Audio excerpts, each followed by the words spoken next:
ஹalleluya, good morning. நீங்க எங்க இருந்து பார்த்து கொண்டிருக்கிறீங்க? இந்தியாவில் இருந்தா அல்லது வேறு தேசத்தில் இருந்தா? எந்த பகுதியில் இருந்தாலும் தேவனுடைய வார்த்தைகளை கேட்க இந்த சோசியல் மீடியாவின் மூலம் தேவன் நமக்கு இந்த பெரிய வாய்ப்பினை தந்திருக்கிறார். நீங்க எங்கிருந்து கேட்கிறீர்களோ, எங்கிருந்து இந்த ஆசீர்வாதத்தை பெற்றுக் கொள்கிறீர்களோ, எங்கிருந்து பலப்படுகிறீர்கள் என்பதை நீங்க 8939801234 என்கிற நம்பருக்கு ஒரு டெக்ஸ்ட் அல்லது வாய்ஸ் மெசேஜ் மூலமாக நீங்க வாட்ஸ்அப்ல அனுப்புங்க. எங்கிருந்து பாக்குறீங்கன்னு தெரியப்படுத்துங்க. அது நிமித்தம் தேவனை துதிப்பதற்காகவும் உங்களுக்காக நாங்க ஜெபிக்கவும் நீங்க உதவி செய்தவர்களாக இருப்பீங்க. வாங்க ஒரு சிறிய ஜெபத்தோடு இன்றைய வசனத்தை தியானிப்போம். பரிசுத்தரே, எமக்கு நன்றி ஆண்டவரே. இன்னொரு முறை உடைய வார்த்தைக்காக காத்திருக்கையிலே உடைய வார்த்தைகள் இருதயங்களை பலப்படுத்தும்படிக்கு எங்கள் ஆவிக்குரிய வாழ்க்கைக்கு வழியை காண்பிக்கிறதா இருக்கும்படியாக பரிசுத்த ஆவியினாலே எங்களை அபிஷேகித்து உடைய வார்த்தை உணர்ந்து கொள்கிற கிருபை தரும்படியாக இயேசுவின் நாமத்திலே ஜெபிக்கிறோம் பிதாவே, ஆமென்.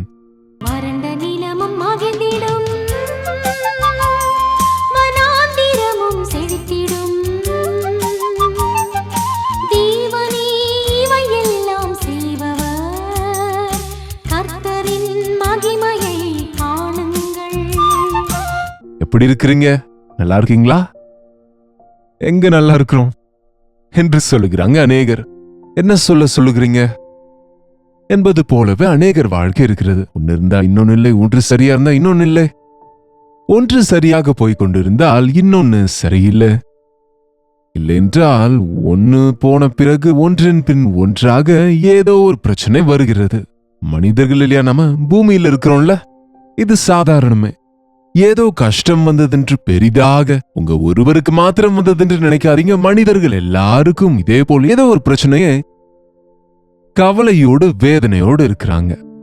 இயேசுவை உடையவர்களுக்கு தைரியம் இருக்கும். இயேசு ஆண்டவரை நம்பினவர்களுடைய வாழ்க்கையிலே மன சோர்வும் கவலைகளும் பயமும் இருக்காதுன்னு நான் சொல்லிக்கொண்டே இருக்கிறேன். நீங்க கேக்குறீங்க பாருங்க, பவுல் ஊழியம் செய்யும் போது எத்தனையோ போராட்டங்களை சந்தித்தார். ஆனால் அவர் நம்மை எப்படி தைரியப்படுத்துகிறார், என்கரேஜ் பண்ணுகிறார்னு பாருங்க. கொரிந்தியருக்கு எழுதின 2ஆம் நிருபம் 4ஆம் அதிகாரம் 16ஆம் வசனம் வாசிக்கிறோம் பாருங்க. ஆனபடினாலே நாங்கள் சோர்ந்து போகிறதில்லை, சோர்ந்து போகிறதில்லை. நம்மை சோர்வடைய செய்கிற, நம்மை பயமுறுத்துகிற, நம்மை கோடைகளாய் செய்கிற சாத்தானின் முயற்சிகளுக்கு நாம சோர்ந்து போய்விடக் கூடாது.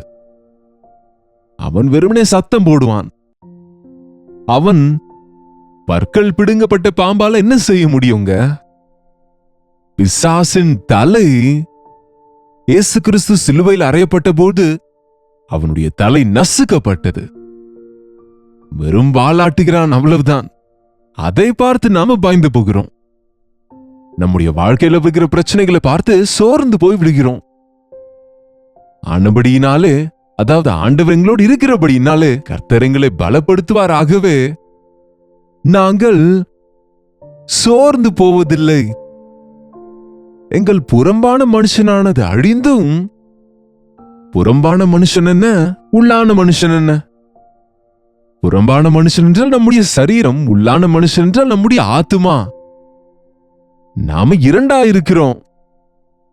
நாம சரீரத்துல வாழ்கிறோம், ஆனால் நம்முடைய ஆத்துமா நமக்கு ஜீவனை கொடுக்கிறது. மண்ணினாலே செய்யப்பட்ட மனிதனுடைய நாசியிலே ஊதின போது அவன் ஜீவ ஆத்துமாவானான். எப்பொழுது நம்முடைய உயிர் போய்விடுகிறதோ அந்த மண்ணுக்கும் அந்த ஆத்மாவுக்கும் இருக்கிற உறவு அருந்து விடுகிறது. உயிர் அதை இணைத்திருக்கிறது. ஆகவே மண்ணானது திரும்ப மண்ணுக்கு போய்விடுகிறது, ஆவி தன்னை தந்து தேவனிடத்துக்கு போய்விடுகிறது. இந்த மண் என்பது அழிந்து போகக்கூடியது, சரீரம் என்பது தற்காலிகமாக கொடுக்கப்பட்டது, ஆத்துமா என்றைக்கும் இருப்பது. இந்த மண் பாண்டங்களிலே தேவன் தம் ஐஸ்வர்யத்தை வைத்தார். நம்ம எப்பொழுதும் இந்த மண் பாண்டங்களை பற்றியே யோசிக்கிறோம். இந்த மண் பாண்டங்களுக்கு தேவையான உணவுக்காக, வஸ்திரங்களுக்காக, தேவைகளுக்காகவே தவிக்கின்றோம். இந்த மண்பாண்டங்களுக்கு ஆபத்து வருமோ, வியாதிகள் வருமோ, பலவீனங்கள் வருமோ என்றே கவலைப்பட்டு கொண்டு ஒரு சிறிய வியாதி வந்தாலே, ஒரு சிறிய கஷ்டம் வந்தாலே, ஒரு உடல்நல குறைவு வந்த உடனே நாம நொந்து போய் விடுகிறோம், கவலைப்பட தொடங்குகிறோம். இனி என் வாழ்க்கை இவ்வளவுதான், எனக்கு பிபி இருக்கிறதாம், எனக்கு சுகர் இருக்கிறதாம், எனக்கு ஹார்ட் ப்ராப்ளம் இருக்கா, எனக்கு கிட்னியில ஸ்டோன்ஸ் இருக்கிறதாம், என் ரத்த குழாய்கள் ஏதோ பிரச்சனை இருக்கிறதாம், என் எலும்பு உடைந்து போய்விட்டதே, என்னுடைய கர்ப்ப பையிலே ஃபைப்ராய்ட்ஸ் இருக்கிறதா, எனக்கு தைராய்டு இருக்கிறது, இனி எனக்கு சரியாகாது, எனக்கு பிள்ளைகள் பிறக்க மாட்டாங்க, இனி என்னால குணப்பட முடியாது, எனக்கு கேன்சரே வந்து விட்டது என்று கவலைப்படுகிறாங்க. சரீரத்துக்கு வியாதிகள் வராமல் இருக்காது, ஆனால் விசுவாசம் இருந்தால் அவர் பட்ட காயங்களாலே நமக்கு சுகம் உண்டு. சிலருக்கே நோய்கள் வருகிறது, சிலர் நல்லா இருக்கிறாங்க என்று சொல்லுங்களோ என்னமோ, அவங்களுக்கும் வரும். ஆனால் அவங்க தேவன் மீது நம்பிக்கை வைத்திருப்பதினால், அவங்க தேவனோடு உறவாடுகிறவர்களா இருப்பதினால், அவங்க ஆண்டவர் மீது விசுவாசம் வைத்திருக்கிறதுனால் அவருடைய காயங்களின் தழும்புகளாலே சுகம் அடைகின்றோம். பாருங்க, என்னை பொறுத்த மட்டும் எனக்கும் அநேக உடல்நல பிரச்சனைகள் வந்து கொண்டிருக்கும். ஆனால் என்னுடைய ஹீலிங் ப்ராசஸ் எங்க என்றால் தேவ சமூகத்திலே, அவருடைய பலிபீடத்தில் இருக்கும்போது, அவருடைய வசனத்தை தியானிக்கும் போது, அவர் தம் வார்த்தை அனுப்பி அவர்களை சுகமாக்கினார் என்று எழுதியிருக்கிறது. வசனத்தை கேட்கும் போது, தேவ சமூகத்தில் ஜெபிக்கும் போது, உங்க நாடி நரம்புகள்ல இருக்கிற ஒவ்வொரு இன்ஃபெக்ஷன்ல இருந்து, ஒவ்வொரு டிசீசஸ் டிஃபெக்ட்ஸ்ல இருந்து நீங்க விடுவிக்கப்படுவீங்க. நம்புங்க, சோர்ந்து போகாதீங்க. டாக்டர்ஸ் கொடுத்த ரிப்போர்ட்டை வைத்தோ, உங்க மெடிக்கல் செக்அப்ல வந்த ரிசல்ட்ஸை குறித்தோ நீங்க சோர்ந்து போக வேண்டாம். வெளியரங்கமான மனுஷன் முதிர் வயது வர வர அழிந்து போய்கொண்டுதான் இருப்பான். யாரும் நிறுத்த முடியாது. முதிர் வயதை யார் தடுக்க முடியும்? வாலிப வயதில் இருந்த பலம் இப்பொழுது எப்படி இருக்கும்?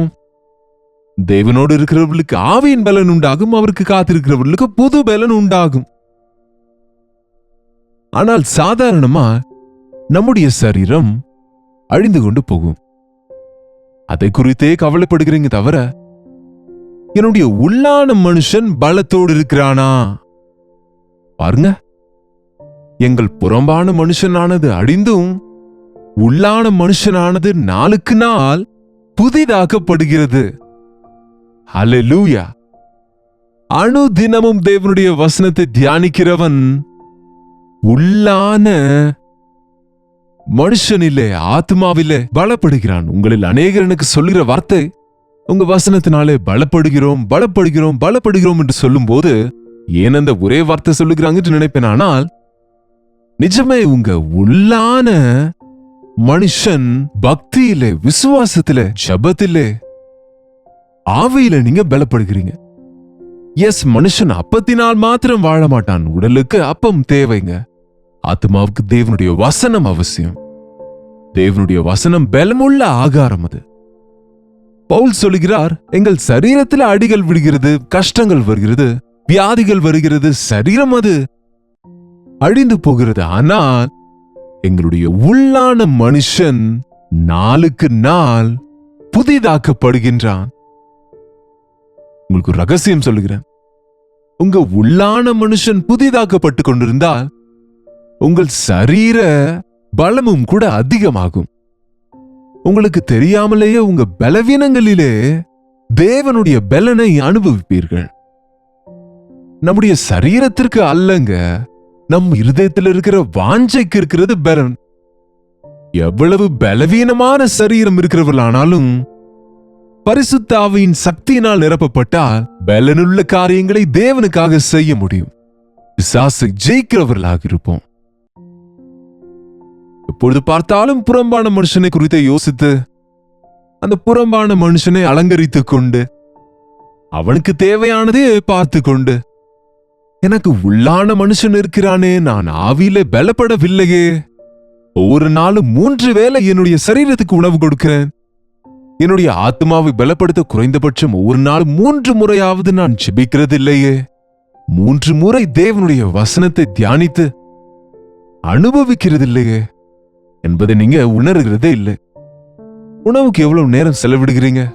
தேவ சமூகத்துல எவ்வளவு நேரத்தை நீங்க செலவிடுகிறீங்க? உலக காரியங்களுக்காக உணவு சம்பாத்தியத்திற்காக, உலக பொருட்களுக்காக எவ்வளவு பிரயாசப்படுகிறீங்க?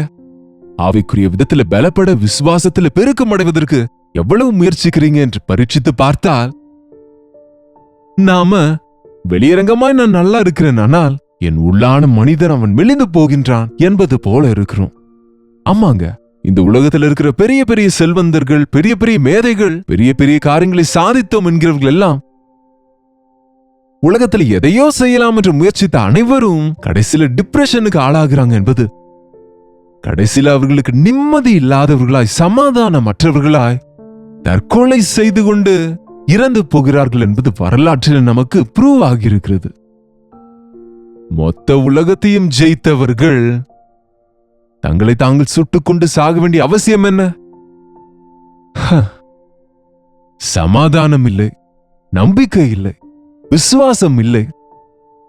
நீங்கள் உள்ளான மனுஷனில், அதாவது உங்க ஆவிக்குரிய வாழ்க்கையை பலப்படுத்துவதற்கு ஜெபம் என்னும் உடற்பயிற்சி வேண்டுமென்று, வசனம் என்னும் ஆகாரம் வேண்டுமென்று, தேவ சமூகத்திலே நாம புதிதாக்கப்பட்டு கொண்டிருக்க வேண்டுமென்று தேவனின் வசனம் நமக்கு தெரியப்படுத்துகிறது. தேவ சமூகத்திலே முழங்கால் படியிட்டு ஜெபிப்பது பழக்கப்படுத்திக் கொள்ளுங்க. அவருடைய வசனத்தை தியானியுங்க. இன்னொரு வார்த்தை இருக்கு, மேலும் நாங்கள் காணப்படுகிறவைகளை அல்ல, காணப்படாதவைகளை நோக்கி இருக்கிற நமக்கு திருஷ்யமானது, அதாவது காணப்படுகிறவைகள், அதிருஷ்யமானது என்றால் காணப்படாதவைகளை பார்க்கிறோம். காணப்படுகிற பாடுகளை பார்க்கிறதில்லை, காணப்படாத தேவன் தரும் வெகுமதிகளை பார்க்கிறோம். காணப்படுகிறவைகளுக்காக நாம் தவிப்பதில்லை, ஆனால் கண்கள் கண்டிராத, செவிகள் கேட்டிராத, இருதயத்துக்கு தோன்றாத நமக்கு தேவன் ஆயத்தப்படுத்தினவைகளின் மீது நாம மனது செலுத்துகிறோம். ஆகவே அதி சீக்கிரத்தில் நீங்கும் லேசான நம்முடைய உபத்திரவம் மிகவும் அதிகமான நித்திய கன மகிமையை உண்டாக்குகிறது. ஆகவே அதி சீக்கிரத்தில் நீங்கும் லேசான உபத்திரவம். இந்த உலகத்துல நம்ம இருக்கும் அளவும் நமக்கு பாடுகள் இருந்தாலும் அது லேசானது, ஒரு நிமிஷமே. ஏனென்றால் தேவன் நமக்காக ஆயத்தப்படுத்தி இருக்கிற நித்தியத்தோடு நாம் ஒப்பிட்டால், என்றென்றைக்கும் தலைமுறை தலைமுறையாக நித்தியமாக தேவனோடு இருக்கும் அந்த பரலோக ராஜ்யத்தின் மகிழ்ச்சியிலே பங்கு பெறும்படியாக தேவன் நம்மை ஏற்படுத்தி இருக்க, அந்த நிரந்தரமான என்றைக்கும் உள்ள யுக யுகமாய் சதா காலமும் இருக்கும் காலத்தோடு ஒப்பிட்டால் இந்த உலகத்திலே நாம் இருக்கிற நேரம் ஒரு நிமிஷமே, அது கொஞ்சம் காலமே, கொஞ்சம் நேரமே. இந்த உலகத்துல கொஞ்சம் காலமே பாடுகள். பரீட்சைக்காக ப்ரிப்பேர் ஆகிறவங்களுக்கு சொல்லுவோம்ல, இன்னும் கொஞ்சம் கஷ்டப்படுப்பா, இன்னும் ஒரு வாரம் கொஞ்சம் கஷ்டப்படுமா, பரீட்சை முடிஞ்சா நீ ஹாயா இருக்கலாம்னு சொல்லுவோம்ல. அதனாலதான் இரவும் பகலும் படிப்பாங்க சிலர். இன்னும் கொஞ்சம் கஷ்டப்படு, இன்னும் கொஞ்சம் உபத்திரவப்படு, இன்னும் சில மாதங்களில் நீ பிள்ளை பெற்று விடுவாய், கொஞ்சம் பொறுத்துக்கொள்ளு, கொஞ்சம் பிரசவ வேதனையை பொறுத்துக்கொள்ளு, உனக்கு பெரிய மகிழ்ச்சி வரும் என்றால் சகித்துக் கொள்ளுகிறாங்கல்ல. அதுபோல இந்த உலகத்துல பாடுகள் பரலோகத்துல நாம மகிமைப்படுவதற்கு சகித்துக் கொள்ள கற்றுக்கொள்ளணும். தவறாக நிந்திக்கப்படும் போது, அவமானங்கள் வரும்போது, பாடுகள் வரும்போது, கிறிஸ்தவர்களுக்கு இந்த காலத்துல பாடுகள், கொடுமைகள், வேதனைகள், சோதனைகள், போராட்டங்கள் அதிகரிக்கிறது.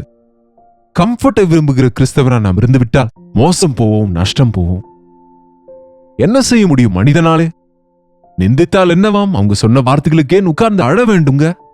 யாரோ ஏதோ சொன்னதுனால மாத்திரம் நீங்க அதை ஆயிடுவீங்களா என்ன? அறிவில்லையா என்று சொன்னதுனால உங்களுக்கு அறிவில்லாம போகுமா என்ன? உங்க அறிவு உங்களுக்கு இருக்கும்ல. வெட்கமில்லையா என்று சொன்னதுனால உங்களுக்கு என்ன ஆயிடுச்சு? தேவன் உங்களை கனப்படுத்துகிறவரா இருக்கிறார் இல்லையா? ஒவ்வொரு சின்ன விஷயத்துக்கும் பதில் கொடுக்காதீங்க. தேவனுக்கு முன்பு நீங்க என்னவா இருக்கிறீங்க என்பதை உணர்ந்து கொள்ளுங்க.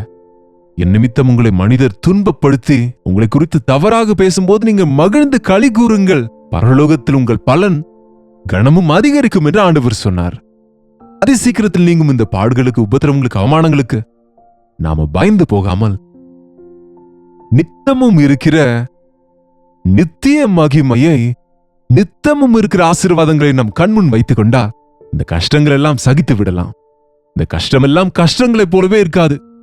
ஆகவே நினைவில் கொள்ளுங்க, காணப்படுவதெல்லாம் நித்தியமானது, காணப்படாதவைகளும் நித்தியமானது. நம் கண்களுக்கு காணப்படுவதெல்லாம் அநித்தியமானது, நிரந்தரம் இருப்பது அல்ல. காணப்படாத தேவ ஆசீர்வாதங்கள், காணப்படாத தேவனுடைய ராஜ்யம், காணப்படாதவைகளுக்காக, மேலானவைகளுக்காக நாம வாஞ்சிக்க வேண்டும். ஆண்டவர் மீது நம்பிக்கையோடு இருங்க, நம்மோடு கூட இருக்கிறேன் என்று அவர் சொல்லியிருக்கிறார்ல.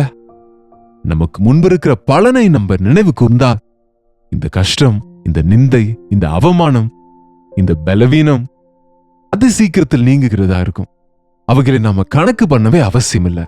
அது மாத்திரமல்ல, அந்த உபத்திரவத்திலும் தேவன் நமக்கு துணையாக இருப்பதினாலே அவருடைய ஆறுதல், அவரின் பலத்தையும் நம்ம பெற்றுக்கொள்ளுவோம். ஜெபிப்போமா? பரிசுத்தரே, நமக்கு நன்றி ஆண்டவரே. நான் ஏதோ கிறிஸ்துவுக்காக பாடுகள் படுகிறேன் என்று, நான் ஏதோ நஷ்டம் போகிறேன் என்று, கிறிஸ்துவை ஏற்றுக்கொண்டதினால என்னை அவமானப்படுத்துகிறாங்க, துன்புறுத்துகிறார்கள் என்று, தேவனை நம்பினதினால் எனக்கு என்ன பிரயோஜனம், எனக்கு எதுவும் கிடைக்கவில்லை என்று எண்ணங்களோடு இருக்கிறவர்கள இன்றைக்கு சந்திங்க ஆண்டவரே. நான் கர்த்தருடைய பிள்ளையா இருக்கும்போது எனக்கு ஏன் இந்த வியாதி, எனக்கு ஏன் இந்த கஷ்டம், என் வீட்டில் ஏன் இந்த சோதனை என்று சோர்ந்து போகிறவர்களே, இதெல்லாம் தற்காலிகமானது என்று, நித்தியமான ஆசீர்வாதம் தருகிறேன் ஆண்டவர் இருக்கிறார் என்று, என் கண்ணீரை துடைக்கும் ஆண்டவர் இருக்கிறார் என்று, என் பாடுகளில் துணையாயிருந்து எங்களை விசாலத்திலே நடத்துகிறவரா இருக்கிறார் என்று நாங்கள் விசுவாசிக்க லேசான இந்த உபத்திரவங்களை குறித்து சோர்ந்து போகாமல், எங்களை பயமுறுத்துகிற, சோர்வடைய செய்கின்ற ஒவ்வொரு பிரச்சனையும் விசுவாசத்தோடு, ஜபத்தோடு எதிர்த்து உம்முடைய சாட்சிகளா இந்த உலகத்தில் வாழ எங்கள் ஒவ்வொருவருக்கும் உதவி செய்யும்படியாக இயேசுவின் நாமத்தில் ஜெபிக்கிறோம் பிதாவே, ஆமென். நம்முடைய பிதாவாகிய தேவனுடைய அன்பும், குமாரனாகிய இயேசு கிறிஸ்துவின் கிருபையும், பரிசுத்த ஆவியானவருடைய அந்யோன்யமும் ஐக்கியமும் கூடி வந்திருக்கிற நம் அனைவருக்கும் எப்பொழுதும் சதா காலமும் துணையாக இருப்பதாக, ஆமென். தேவனுக்கு ஸ்தோத்திரம். உங்களுடைய ஜெப விண்ணப்பங்களே, பாரங்களே நீங்க எங்களுக்கு தெரியப்படுத்த 8939801234 ஒரு டெக்ஸ்ட் அல்லது வாய்ஸ் மெசேஜ் மூலமாக வாட்ஸ்அப் பண்ணுங்க. உங்களுடைய பட்சத்தில் நாங்க ஜெபிக்கிறோம், நீங்களும் கூட ஜெபிங்க. நிச்சயமா தேவன் உங்களுக்கு அற்புதங்களை செய்வார். கர்த்தருக்கு சித்தமாயிருந்தால் நாளைக்கு உங்களை சந்திக்கிறேன். அதுவரை கர்த்தருடைய கிருபை உங்களுக்கு துணையாக இருப்பதாக. ஹalleluya. பெங்களூர் மற்றும் பெங்களூரை சுற்றி இருக்கிற உங்களுக்கு ஒரு நற்செய்தி.